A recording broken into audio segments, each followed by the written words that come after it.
आणि ऐतिहासिक क्षणासाठी आपण सर्व उपस्थित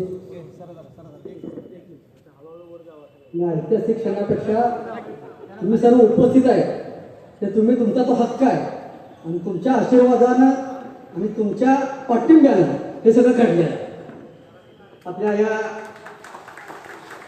आपल्या काजल काकी मित्रे नगराध्यक्ष त्यांच्या पदग्रहण समारंभासाठी उपस्थित आपले सर्वांचे लाडके आमदार सुहास भैया, आपले सर्व नगरसेवक पंत काका, मोहित बापू, सुनील दादा, शहरातील सर्व थोर बाबा पडवे काका, सगळे ज्येष्ठ मंडळी, थोर मंडळी, बंधू आणि भगिनी,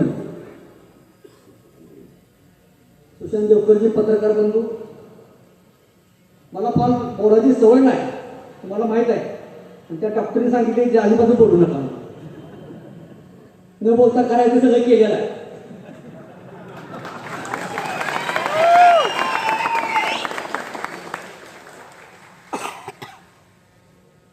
मला सर्व विद्यार्थ्यांना धन्यवाद द्यायचे की तुमच्या अत्यंत ताकदीमुळे हे सर्व जे चित्र आज त्यात पालटलं ते सर्व तुमच्या आशीर्वादात ताकदीन झालेलं आहे. पहिल्यांदा तुम्हाला धन्यवाद देतो आणि काही गोष्टींचा उहापोह तर करणार नाही, वेळ कमी आहे, आज त्या गोष्टींचं बोलायची तर जागा नाही.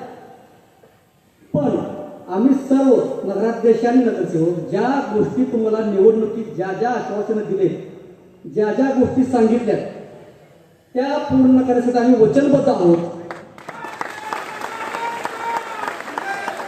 ज्या गोष्टी सांगितले, ज्या सुहासभाईंनी ज्या सूचना दिल्या सर्व नगरसेवकांना त्या तंतोतंत पाळल्या जातील. जे निवडणुकीत जुमला म्हणून काही सांगितलेलं नाही, तुम्हाला एवढी खात्री देतो जे सांगितलंय ते 3 वर्षात पूर्ण करा.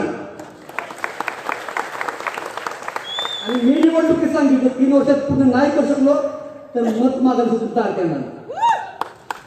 त्याला खात्री देण्याचं कारण एवढं आहे की आपला आमदार एवढा खंबीर आहे, त्याच्या पाठोपाठ ज्या गोष्टींसाठी नगरविकास खातं लागतं तो आपला नेता माननीय एकनाथ शिंदे साहेब एवढे खंबीर आहेत की उठा दत्तक घेतलेला आहे. त्यामुळे तुम्ही काळजी करायचं काम नाही, ज्या गोष्टी तुम्हाला सांगितले त्या पूर्ण केल्या जातील. तुमच्या सर्व गोष्टींना आम्ही वचनबद्ध आहोत.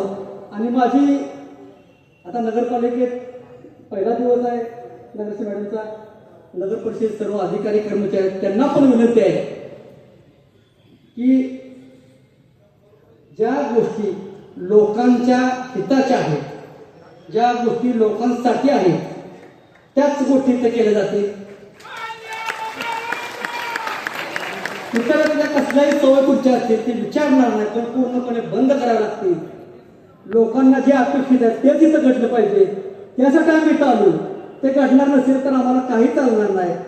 तुम्हाला कुठलाही त्रास आमच्याकडनं होणार नाही, पण लोकांना त्रास होणार नाही याची काळजी तुम्ही सर्वांना घेतली पाहिजे.